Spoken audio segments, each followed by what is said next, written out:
Penn State football gets a dramatic win over Wisconsin, 16-10 in Madison to start the 2021 football season. I'm your host of BWI Live, the post-game show here for Blue White Illustrated, Thomas Frank Carr. Joining me on the podcast, joining me on the show today, super excited for this, Tom Hannifan, formerly Tom Phillips of WWE, if you may know him from there. Also, the PayDirt Podcast with Matt McGloin. Tom Hannifan, welcome to the show. I am stressed. Anybody else stressed? That was fun, but it was nice to have like full-fledged Penn State football again. A 16-10 win at Wisconsin. I got to say, myself, Matt McGloin, when we spoke on our podcast this past week, we were expecting Penn State to not pull this one out. And it seemed like at moments that it was going to go that way. The Badgers looked like they were going to do what they typically do at Camp Randall. So I'm stressed, but I'm pretty surprised we won, and I'm pretty happy at the same time. And first of all, I'm thrilled to be on here with you because, I follow Blue White Illustrated my entire Penn State fanhood, and then you and I went to college together. You and I both participated in comm radio when there was only one M in the name of the student radio station. So, that's a deep cut right there. Yeah. Yeah, Tom and I went to Penn State together. We called games at Beaver Stadium, so now we're here on the post-game show. Tom is not only a great broadcaster, but a former Penn State Nittany Lion and a fan of the team. So we are going to be bringing you post-game reaction, analysis, breakdowns, all those things. We're plugged into what's going on at the stadium with some stats that I love and some emotional reactions that I know that Tom has already been giving you. So at halftime, the end of the game, we'll get to in a second. At halftime, when I think Penn State had like 30 yards of total offense, what was going through your mind at that point? What was really concerning was something, and the broadcast crew of Gus Johnson and Joel Klatt, I thought, did a great job. They were talking about time of possession. And that was really concerning because as good as the Penn State defense was playing, they'd been on the field for, I want to say it was 21 and a half minutes, to the Penn State offense having had possession for about 8.5 minutes. And then I saw a tweet from Mike Porman right as Penn State went to half. 43 total yards for Penn State, and then minus 44 yards of penalties. So it could not have been worse for the Penn State Nittany Lions in terms of moving the ball. And it just seemed like the way Ches Malusi was running the ball, it was just going to be a long second half. So it was very, very worrisome, I think, going into that second half. But hats off to the Penn State defense. I know there were a lot of questions at a variety of different positions, kind of a revolving door of guys along the defensive line, but plenty of talent. The safety position opposite Brisker was a question. I thought Jair Brown had a nice game, and obviously the pick there at the end. Brisker's in and out of the lineup most of the first half, and that continued into the second half. So the feeling going into halftime, T. Frank, was worry because it felt like this might be where 2020 left off. Yeah, and it was such a bad first half, and to me, a surprising one. I tweeted this out during the first half of the game. Penn State went 3 and out 3 of their first 4 drives. They ran the ball on first down in an obvious running situation 3 of those times. The other drive, where they went 70, I think it was like 50 yards or so, and turned it over on downs, they threw a screen pass on the first play. So very conservative play calling from Mike Yurcich. But the turning point in the game to me was literally just coming out of halftime, because all of that with the ineffectiveness of the offensive line. And I think that's where, when we talk about this game, that's where we really have to start, because that was the story of the game to me. In the first half, when you had your starting tackles, Rasheed Walker, who was a preseason, to me, all Big Ten candidate, give up 2 sacks in the first half. Caden Wallace, your high right tackle that everyone's really high on, a guy that everyone had big hopes for, gives up 4 pressures, most of them on 3rd and long. I don't know what people were expecting of Sean Clifford in that first half, but in the second half, they played so much better. The offensive line settled in, and there were some big changes in the second half, and that led to those big plays from Clifford to Jahan Dotson down the field. What was your, initial impression of how Sean Clifford played today? It was really, to use the old cliche, it was a tale of two halves. The first half, I didn't put a lot of the issues with the offense on Clifford because the offensive line just wasn't really doing their part. Now, granted, the play calling was predominantly trying to run the ball up the gut. And again, it was Yeah. flashbacks to 2020 when it was just the RPO and somebody right up the A gap or the B gap. And credit to that Wisconsin front seven. Jack Sanborn was everywhere. Nick Herbig, as you mentioned, made Wallace's life miserable for most of the afternoon. That is an excellent front seven. And Yep. they flexed for pretty much 3 quarters. And then Penn State decided really nicely by Mike Yurcich in the third quarter, hey, we're done going up the middle and playing in the box. We're going to work the perimeter and we're going to try and go deep. And that's what you saw from Clifford is that, and I saw you tweeting about it, it wasn't the panic that we saw from Clifford last year Yes. when the offensive line wasn't doing necessarily what he expected them to do. He was moving in the pocket. He was putting the ball either out of bounds, making occasional runs, not constantly running, the occasional run. And he was putting the ball only where his guys could get it so deep downfield. I remember Joe Klatt saying at one point he underthrew Jahan Dotson Yes. on a long bomb in the second half as opposed to overthrowing him. It's like, yeah, great. At least he caught the ball. So the adjustments were better. I thought Clifford looked calmer than he did in 2020, even though the circumstance from the front five was roughly the same that we experienced in 2020. There were just better adjustments around him. So that is the biggest thing to me is that what we saw in this game really was Sean Clifford in 2019. This is kind of what I was expecting from Sean Clifford going forward is that he was never, the flashes really early on, and really it was like 15 plays in his redshirt sophomore year where he came in for Trace McSorley. We thought he was going to be an aggressive downfield passer, fitting the ball into tight windows and being that kind of next level quarterback. What we found is that he can hit the open plays if you give him open plays, and Mike Yurcich is very good at scheming up things downfield, and that's what we saw in the second half. It just took him to get to the second half until that happened. This is BWI Live, the post-game show covering Penn State football with their 16-10 win over Wisconsin. I'm your host, Thomas Frank Carr. That's Tom Hannifan. If you want to put your questions in the chat, we'll be getting to those here now. And by the way, we have a new feature here on Blue White Illustrated. It is called the Super Chat. And just like PBS, we exist through the gifts and donations and generosity of viewers like you. So if you want to ask a question and you want to make sure we see your question, you can choose to donate a little bit of money to the channel, and you can get your question to come up, and it'll be up for a certain amount of time based on how you donate. So that's, if you're seeing that super chat function, that's what that is. So if you want to ask a question and you want to make sure that it gets to the top of the queue, that's how that works, and we'll be answering those questions. But let's dive into the chat. We got a couple of questions I saw earlier. I saw it right off the bat, and defense is championship caliber. To me, that goes back to what we were talking about with Jaquan Brisker. But the players of the game, to me, were Ellis Brooks and P.J. Mustipher. And P.J. Mustipher, in particular, got up to 327 pounds this offseason and was quicker. He was a dominant force on the interior. He had, I was tracking at halftime. At halftime, I tallied it up. I think he had 3 tackles for loss or no gain, maybe 4, and he added another at least 2 in the second half. So he was dominant all over the interior of that defensive line, and that was kind of what I was expecting coming to this game. But Tom, who was your defensive player of the game? Because there's a couple of candidates on that defensive side of the ball. It's tough, and I think Ellis Brooks got a raw deal with the targeting penalty there at the end. Ellis Brooks was a monster, and it was funny because through camp, this is a very good linebacking core, and Ellis Brooks was quietly very good last year. He led the team in tackles, if I'm not mistaken, but at the same time, he was quietly very good.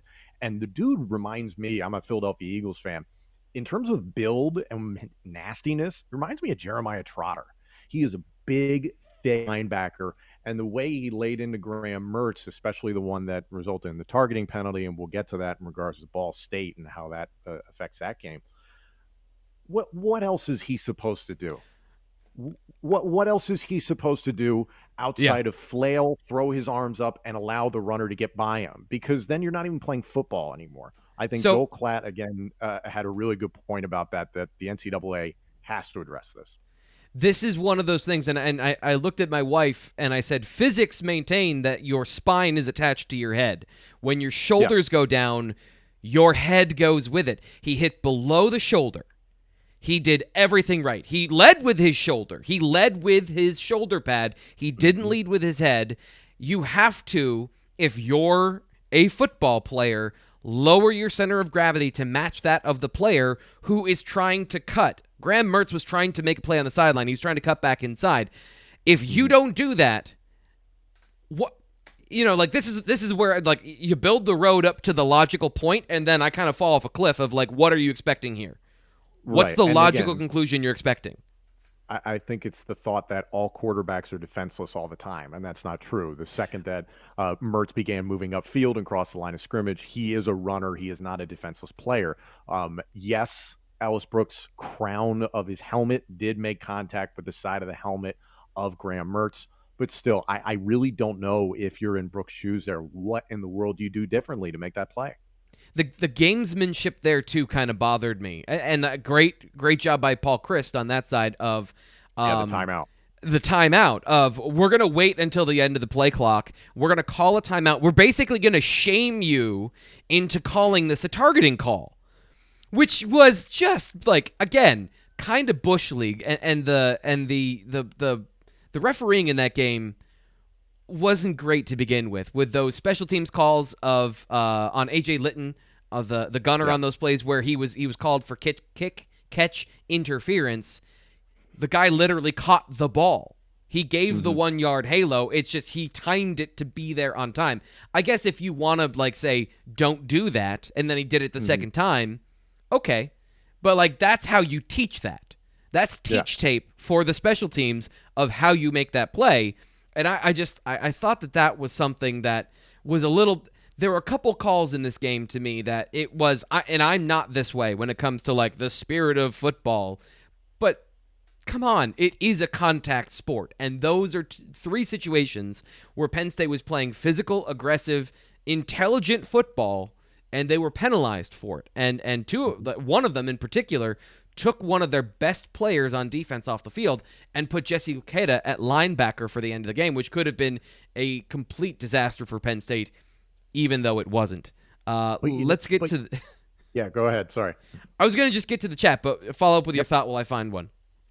To the point about Luketa moving predominantly from defensive end and then to the Mike linebacker there late in the game, he did great. He did just fine. He did exactly what they needed him to do, and he affected that pass that Graham Mertz was trying to get DK right on that kind of skinny post pattern late in the game. It could have been a touchdown had Luketa not jumped 47 feet in the air and altered Mertz's throwing pattern. He made him throw the ball high. So Luketa did exactly what you needed him to do, considering most of the game he'd done quite well at defensive end. I know that was a question coming in, but anyway, let's get to the super chat.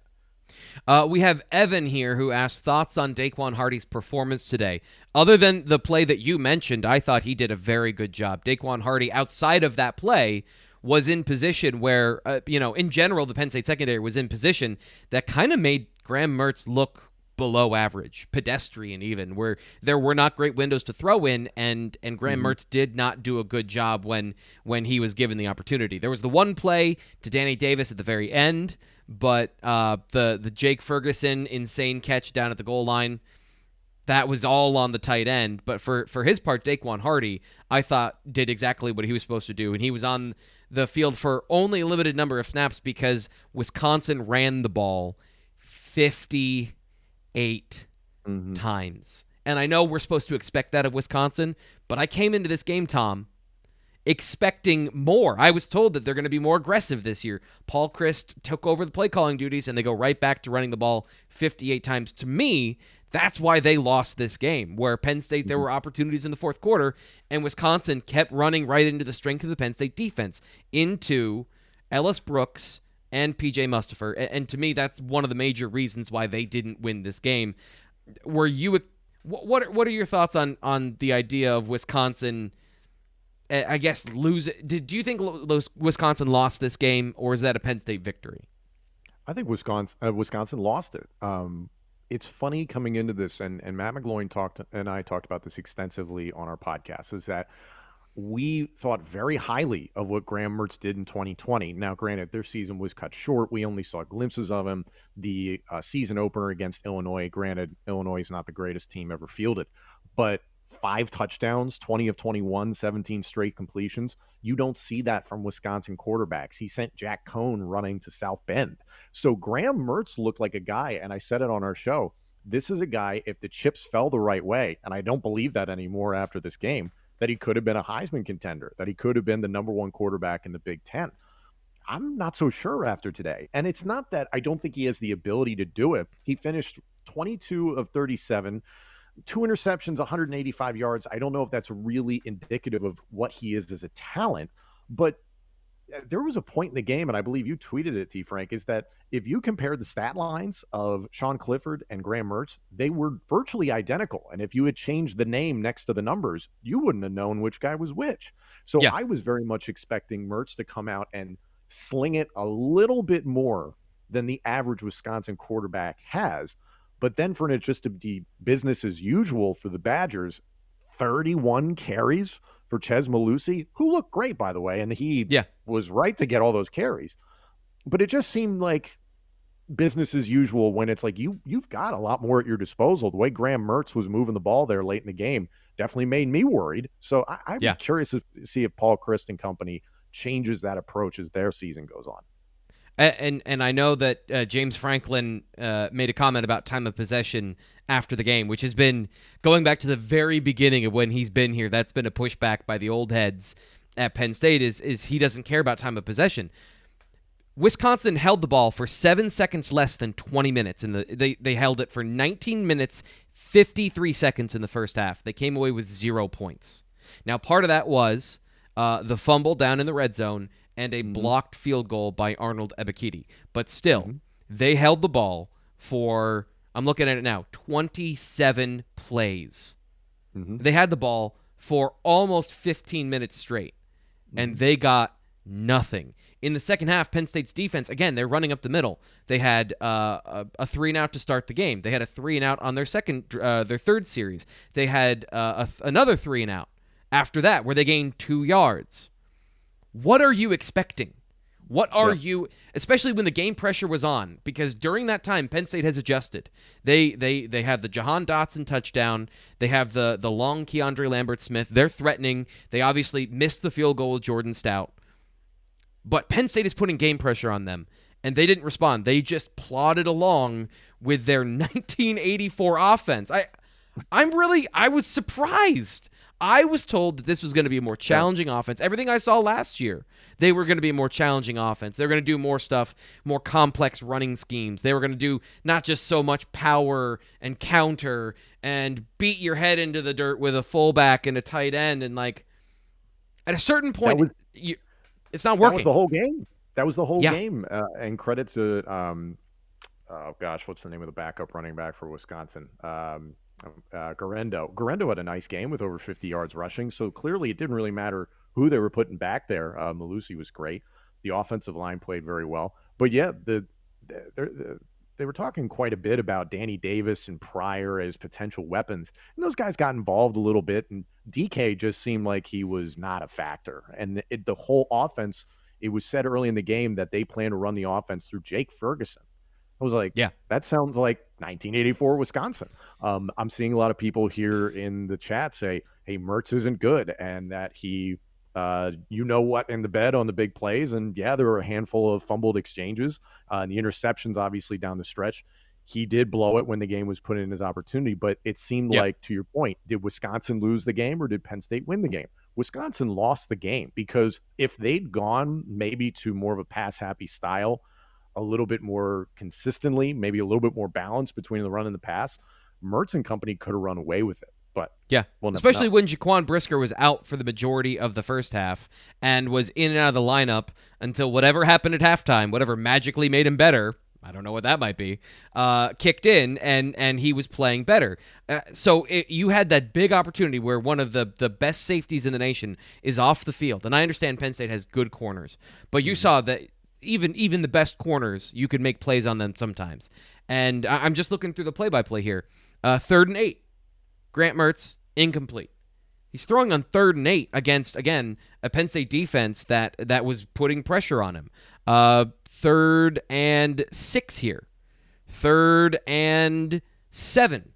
He, after 2 runs, like that's what he was throwing with. I don't think he was put into position to succeed in this game. And I'm not trying to give him any sort of pass, because when it came down to the end of the game and he did have to do that, he couldn't. Like he did not make good plays. He didn't make good decisions at the end of the game. He did lose that game with those interceptions.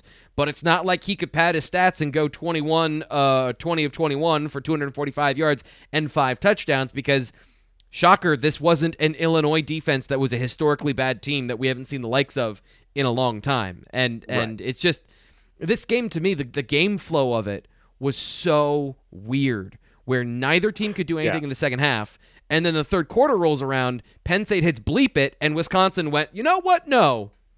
I think we're just going to continue doing what we were doing. But it's something that I know as a Penn State fan, and I'm sure a lot of the people chiming in right now in the chat, what was the bane of Penn State football fans' existence last year and the year before that was no adjustments in the second half, is that we're going to continue to hand the ball off to running back, whatever the hell his name is, and it's just going to go nowhere in the A and B gap, and we aren't really going to make adjustments. The passing game is going to run maybe 10 to 15 yards downfield. There was a decided shift in the offensive game plan starting in the third quarter by Mike Yurcich. He clearly could see the offensive line was struggling. So why go into the teeth of the defense? Historically, Wisconsin secondaries are not breathtaking in terms of athletic ability. Are they sound? Are they disciplined? Yeah, Jim Leonard is an excellent coach, and they recruit very well.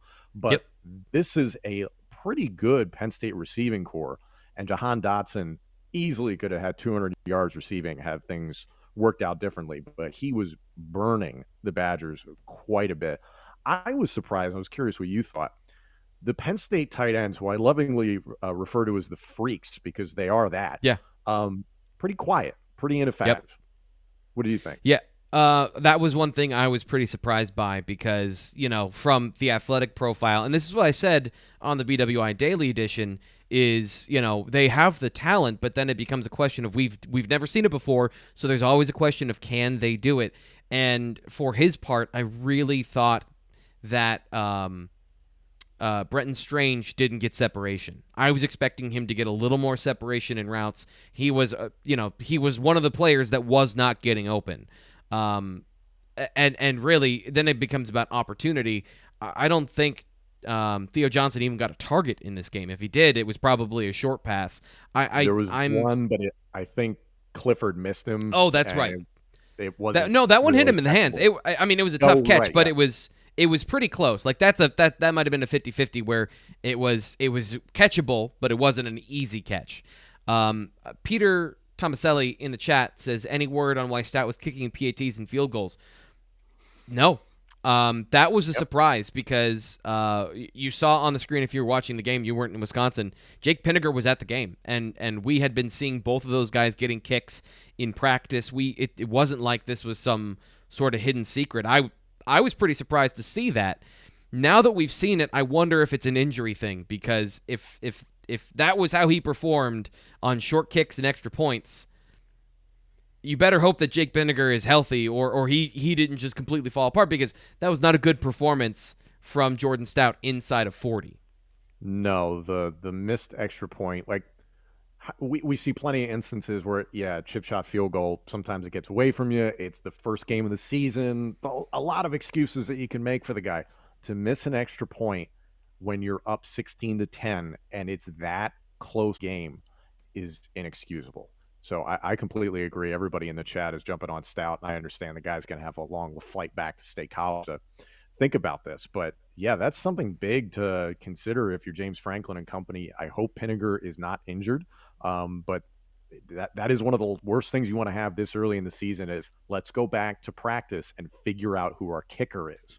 That's something you hope early in August okay, we got that, check that off the list, and let's move on with our lives. But Well, not and it's not exactly. like they haven't had that in the past, where the system, as much as people questioned it, of Jake Pinniger inside 40 and Jordan Stout beyond 40, that system had worked pretty well for Penn State. Like, they had been doing a good job with that.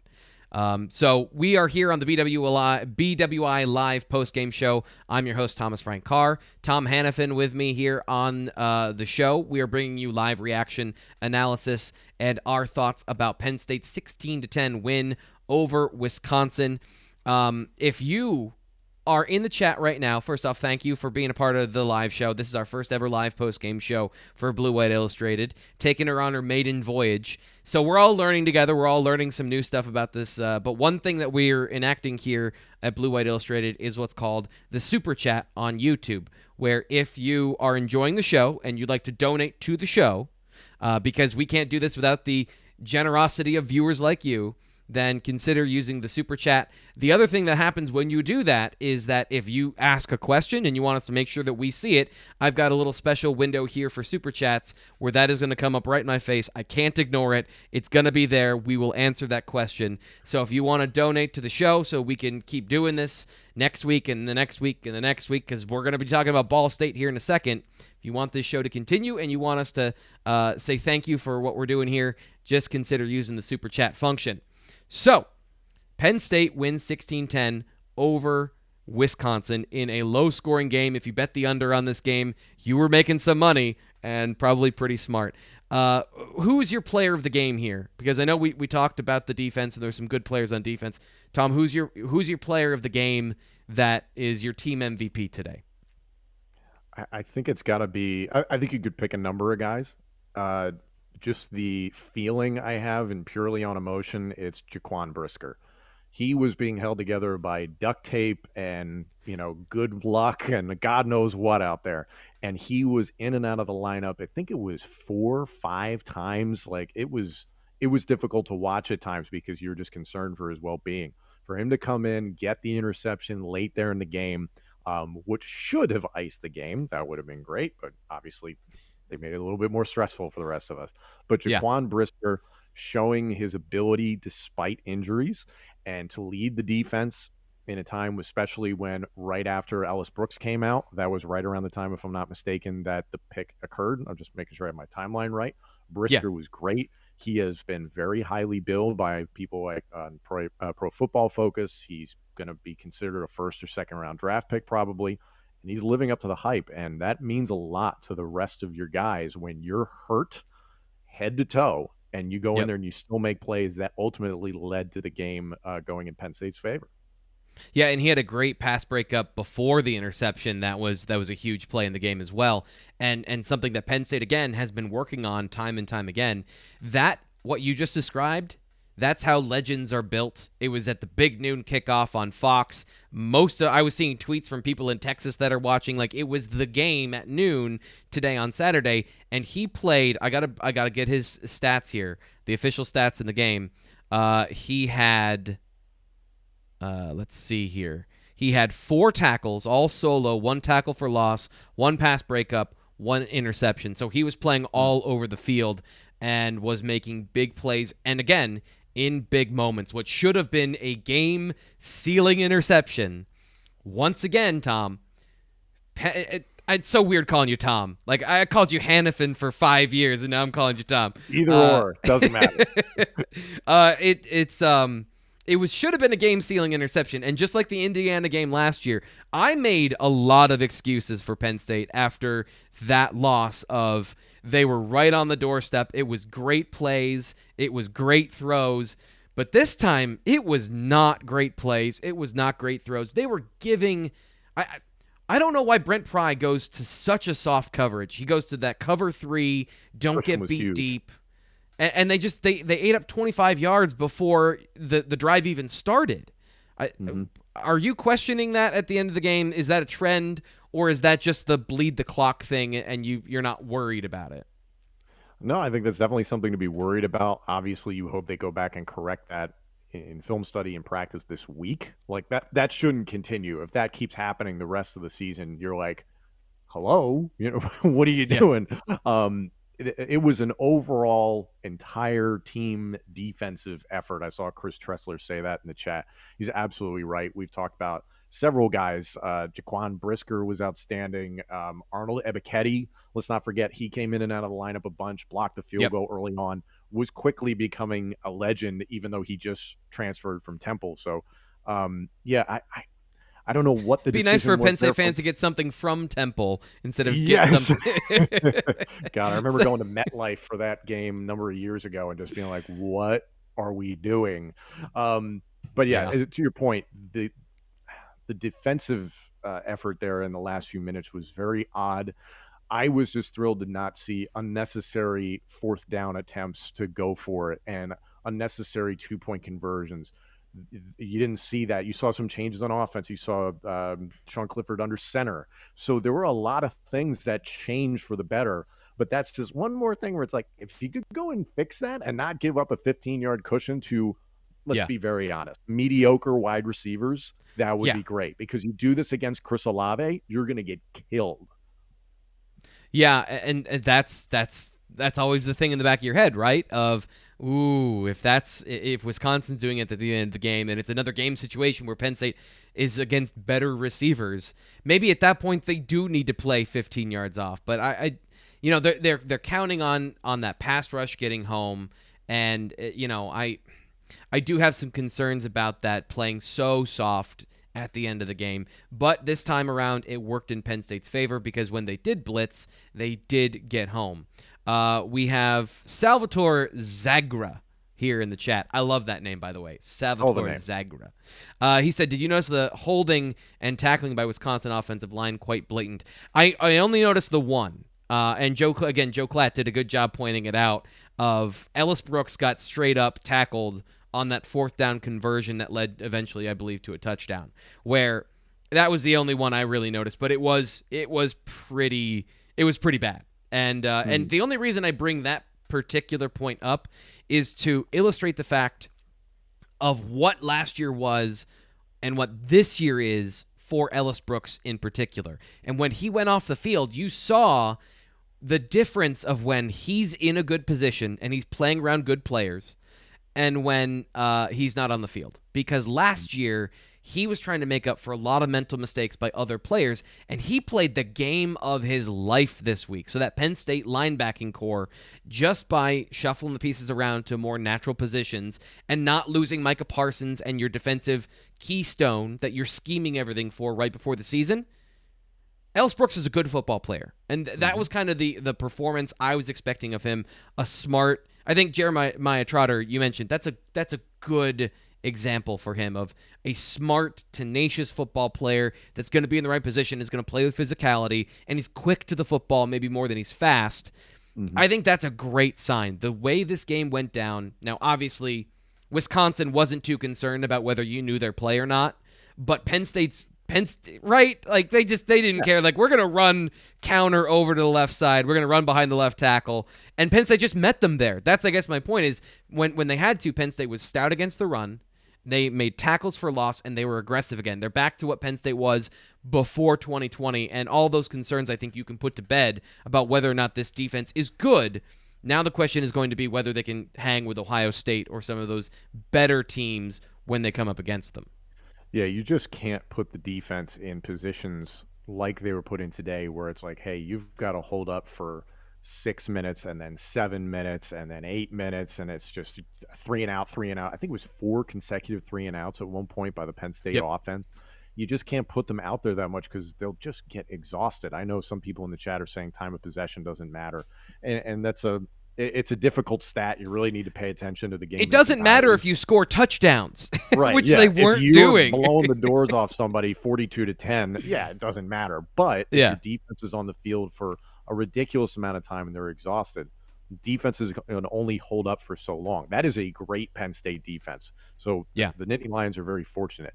The offense needs to figure out what they're doing, because I was encouraged to see Noah Cain kind of break out a little bit in the second half, because it almost seemed like it didn't matter who was back there in the first half. Cain, Ford, Kevon Lee's got to understand to go down. Go down, dude. You're not that And guy. yeah, like I'm going to echo something James Franklin said very recently, and he said that those once in a generation bell cow running backs are just that. They don't come along very often. They're guys named Saquon Barkley. There is no Saquon Barkley in the Penn State running back room right now. That's okay. There's no problem with that. There's some very talented guys in there. The offensive line has to do their part, and you still have questions at guard. Mike Miranda seemed to be the only guy who was consistent through the day, and then And he had a Wallace, couple of bad plays too. yeah, and that's the downside. Wallace and Yeah. Walker, had their issues in pass protection, so the offensive line's got to get it together. Now Yursich has a sample of what we do well, what we do badly. Now you got to work around it. I see a question in the chat from Chris Tressler. Do you think our offensive line can hold up against Ohio State? Offensive line was bad in the first half.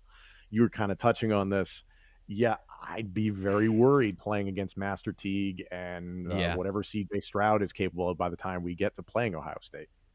So the interior, it was kind of a tale of two different problems for the Penn State offensive line. We touched on it a little bit earlier. The tackles in the first half were not up to the task to start.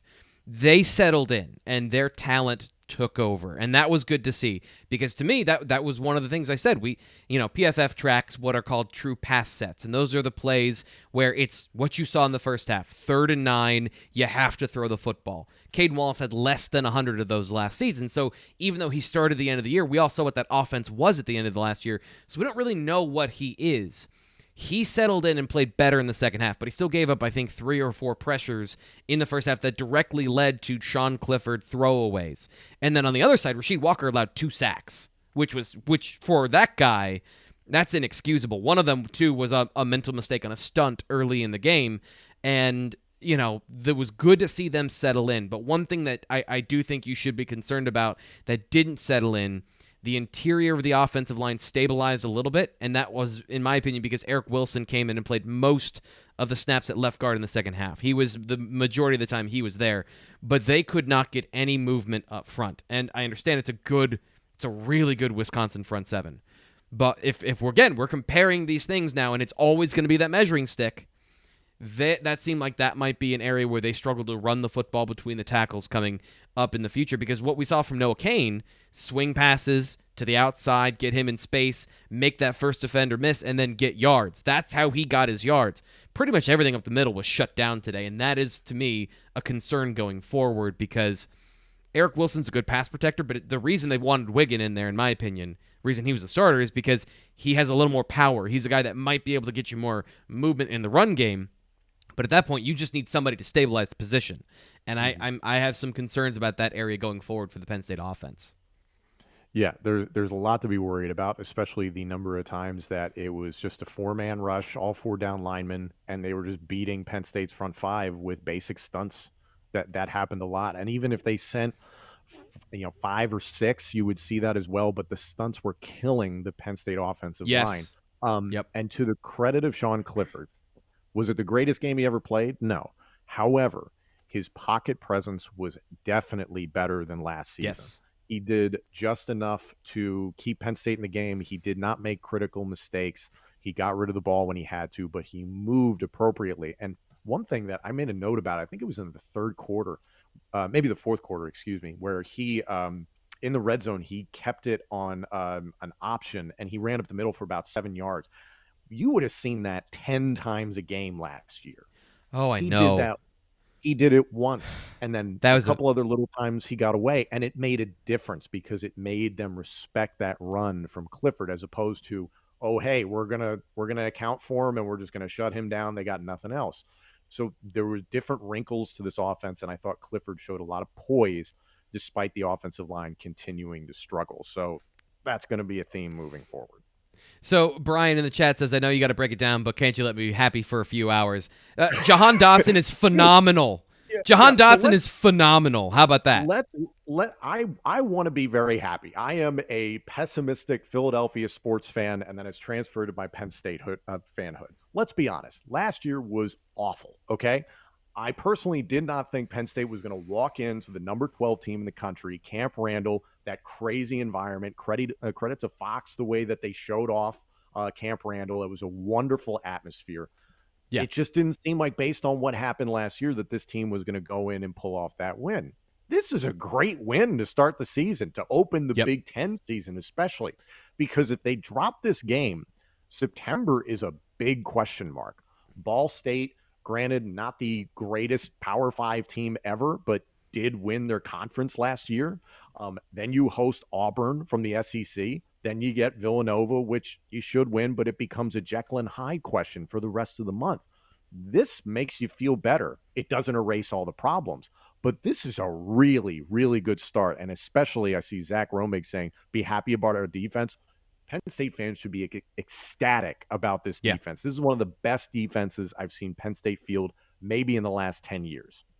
Yeah, I was just thinking that. I don't remember the last time I saw a defensive performance from Penn State. Probably that Ohio State win in 2016 where they were that good. And considering the talent that was on the field as well and how well they played in that first half, that is the kind of, like, they were determining the outcome of the game on defense for most of the game. And a lot of those runs up the middle, to me, when I was doing my notes, I actually have a pretty great setup where I have the game on the main TV, and then here on my computer, I had on the stream, so I basically get my own instant replay. So I'm watching the play, so I'll watch the front side, I'll watch the back side, and then I got a recording of it if I really want to go in and watch things in detail. The Penn State on the front side of their runs, and this is what I was talking about all offseason. PJ Mustipher, he is a natural nose tackle. He's playing at that nose tackle position. Ellis Brooks was a monster between the tackles. That's what he needs to be. He was that. And he was actually good in coverage, too. When they got down in the red zone, and one of the reasons they had to settle for that field goal that was blocked is because Ellis Brooks was playing his man well in coverage, which is a huge step forward for that team to have that guy in the middle. That's what they were missing last year. That was the problem with the defense, is they were missing tackles, and the coverage was bad. That's, like, at least for this game, that was all fixed. All of the signs for this defense, as long as they're healthy, and that's going to be the big thing because Ebiketie did come back and play. Brisker did come back and play. Are there any lingering effects for the rest of the year with those guys? This defense can be elite. This can be a defense, and when you look at that, now you just need something on offense to lean on, and then Sean Clifford can be the quarterback that guides this team forward. One note on him that one of my problems with, and I know that he was given credit for this, but just hit the guy in stride. I mean, I know that's easy for me to say, but he does this. This is his thing. He's a quarterback.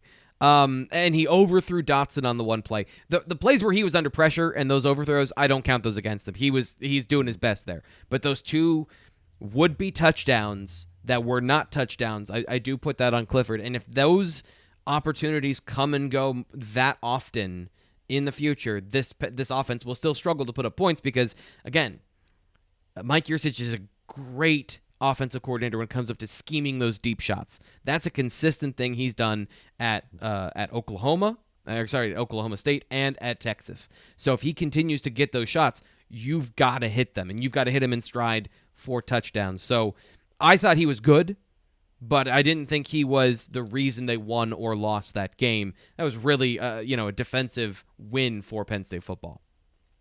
Yeah, I credit the adjustments in the second half by Mike Yurcich, at least for why offensively Penn State won the game. That was a defensive win. That was a gutsy win, especially there late in the game. I'm seeing questions in the chat in terms of the late timeout.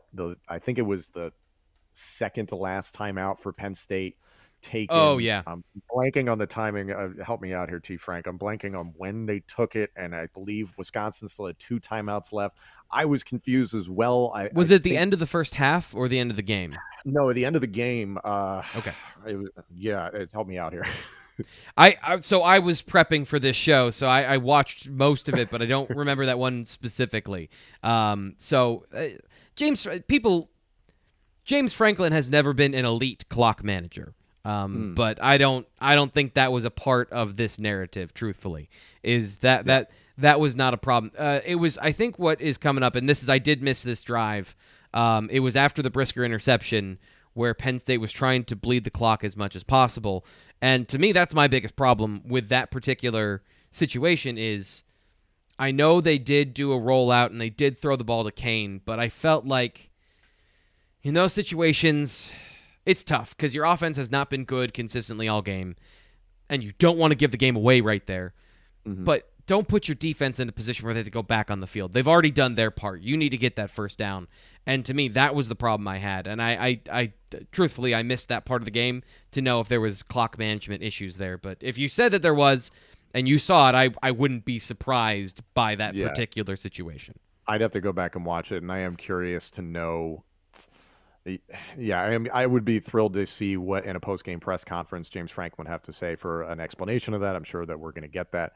We do have a question in the chat from some guy named Greg Boyce. I can't believe we're even talking to this guy, T. Frank. No, this is an old buddy of ours. What's the deal with some of the coaching staff in orange, green, yellow shirts? I think they're getting ready, some of them, for St. Patrick's Day ahead of time. I don't know why the one guy's wearing yellow, but I assume they're all just trying to do signals like they're bringing in yachts in a harbor or something like that and trying to confuse whoever's trying to steal signs or whatever. So boys, go back to bed. There's one signal caller, then there's a dummy signal caller, and there might be like a defensive signal caller. So I think that there's a couple of ways that the information are coming into the field. That's how they do it, because for some reason, despite this being a multi-billion-dollar thing in college football, and players are now allowed to use their name, image, and likeness for monetization, we still aren't allowed to have radios in the helmets, which makes no sense. That makes no sense. I don't understand why that's a thing still in college football. But yeah, you're not allowed to call prospects at certain times of the year, but you're allowed to FaceTime them. So things just don't catch up very quickly with the NCAA. Well, this is why a lot of conference realignment's been happening, and people like the SEC and then this alliance that's occurred. Some people are speculating that's trying to remove the influence of the NCAA and just trying to keep things in-house in these super conferences, but time will tell. Yeah, and that is the alliance thing is kind of laughable to me. Like, we pinky swear we'll all get along. Sure, we'll be the super friends. It is an antitrust lawsuit waiting to happen. So I'm very curious to see what happens. So yeah, man, that was just I look at my Penn State fanhood as a lot of stress, and I mean that in a good way, because there's certain games where, like this one today, where you just kind of are like on the edge of your seat. You're like, come on, just pull it out. They always make it a little bit interesting there at the end, but I cannot understate how big of a win this is to start the season, how good this has got to feel for everybody involved in the program. I can only imagine how James Franklin feels. Last year was a disaster. People have been calling for his head. It's his 8th year. Granted, he's under contract for a long time, and I can't imagine the athletic department's ready to move on from him. But considering the year that he had, and it's something I've spoken about on the podcast, the man was separated from his family for the better part of a year due to safety for his wife and his daughters because of COVID-19. I can't even imagine the stress that put on the Franklin family. So for him to be able to get back to normal with his family, with his team, and to win, they've got to be on cloud 9 right now. Yeah. So we'll be wrapping up here in just a little bit. Once again, we are the BWI Live Post-Game Show. I'm Thomas Frank Carr. He's Tom Hannifan. I guess we could go this way. You're on this side. That's me. We're here wrapping up Penn State, Wisconsin, a 16-10 victory for the Nittany Lions over the Wisconsin Badgers. One of the big stats of the game, obviously, is the quarterback and his change in the second half. 11 of 19 with a touchdown and 206 yards in the second half, as opposed to in the first half, where he was 7 of 14, 441 yards. So Sean Clifford coming out and pulling a quasi-Trace McSorley in the second half of this game. There are a lot of eerie, similar parallels to this 2016 team to this one, except that in this game, Penn State is winning in that Pitt game instead of losing because their defense is able to make some key plays at the end. And you mentioned this a little bit earlier. I want to talk about this now. I want to look forward now that we've kind of put a bow on, talked about most of the things in this Penn State versus Wisconsin game. Looking ahead to Ball State, not having Ellis Brooks for the first half is the place to start. Is that a big concern with Ball State? What's your thoughts on that matchup? Ball State is not somebody that the Nittany Lions should be underestimating, nor should Penn State fans. That this is going to be a tough team, but I do expect Penn State to win. I don't expect the Ellis Brooks absence for the first half to be a monumental problem because of the quality of the competition. This is not the same type of competition you're going to see like when we play Villanova later in September. They will test Penn State, but at the same time, the way that Luquetta rotated to Mike linebacker, the way Curtis Jacobs and Brandon Smith, who, by the way, quietly had an excellent game today. He was very good. You feel really good about these linebackers. The depth along the defensive line felt good. Tarburton had a nice game, and he was somebody that when Adisa Isaac went down, people were like, okay, does he step up? You hope, I think, above all, for the defensive side of the ball, you're hoping that Jaquan Brisker, Jair Brown looked like he might have tweaked the bottom of his leg later in the game when he tried to get a pick. He nearly picked off a pass, then he did pick one off later, obviously.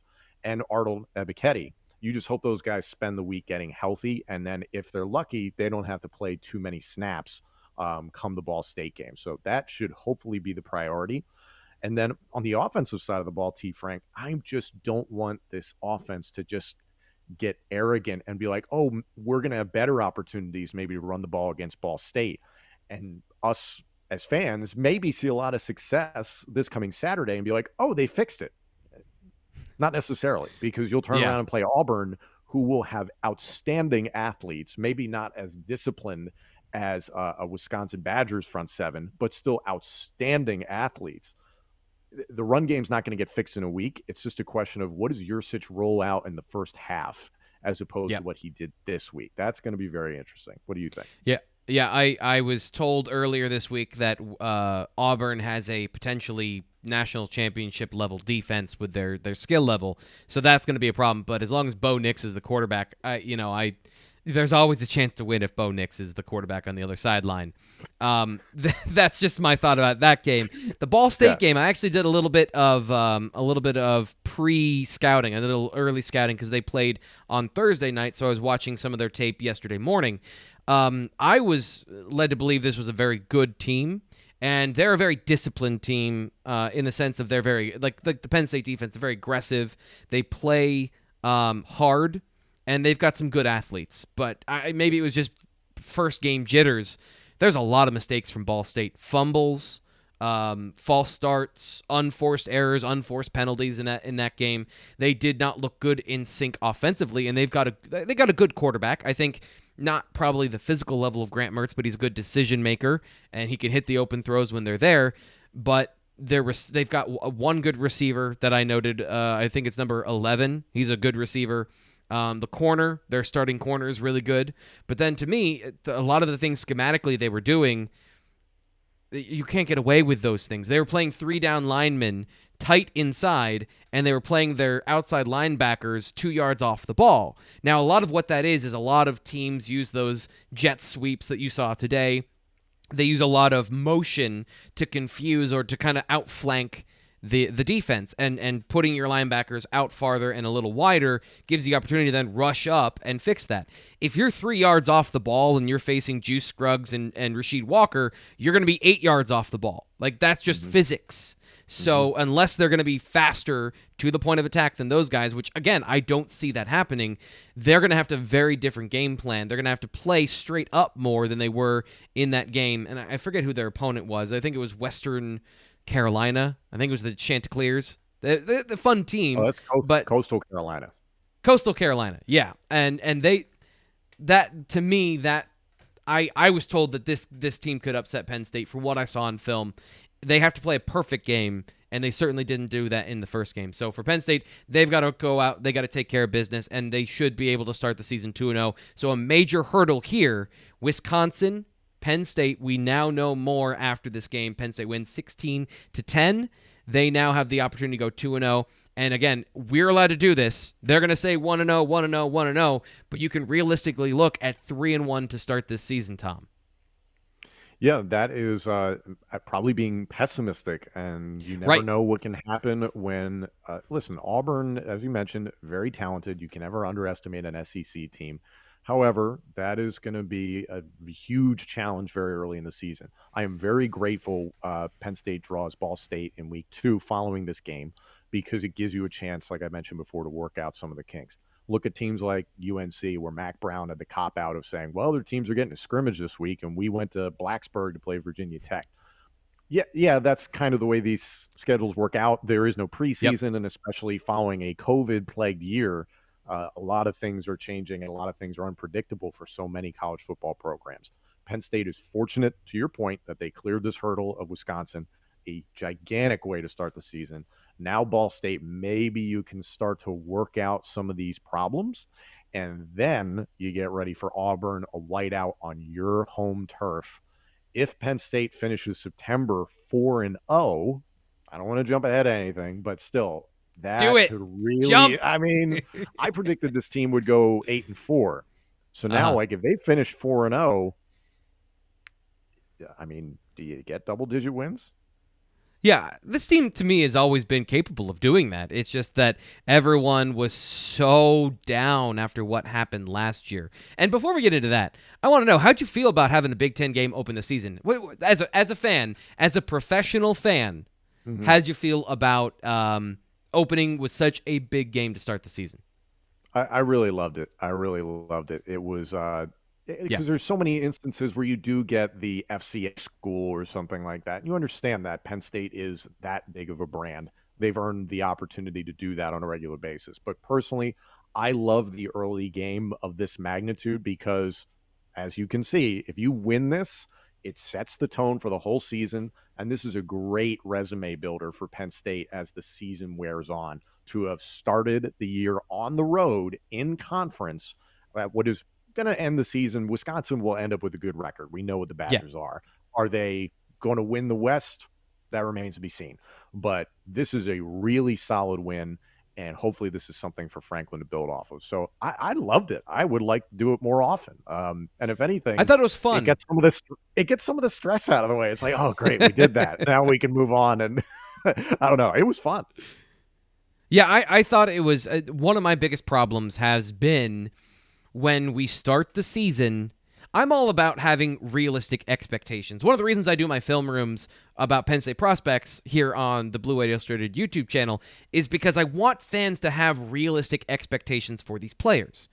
And when we start the season with who are the classic teams I'm trying to think of? Temple when they were bad.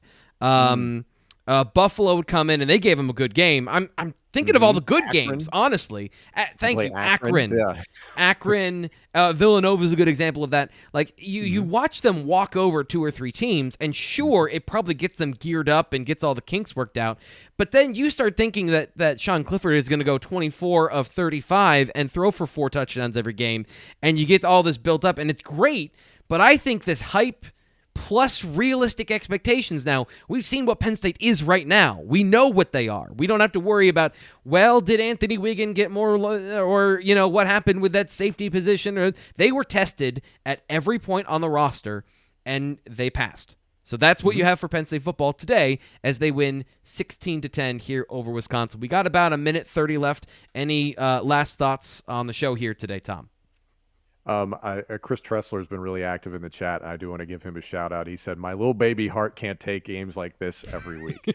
I just want to brace all of you. This is probably going to be what the bulk of the season feels like, because while this looks like a good team, while this looks like a great defense, I have talked about it on the PayDirt podcast with Matt McGloin.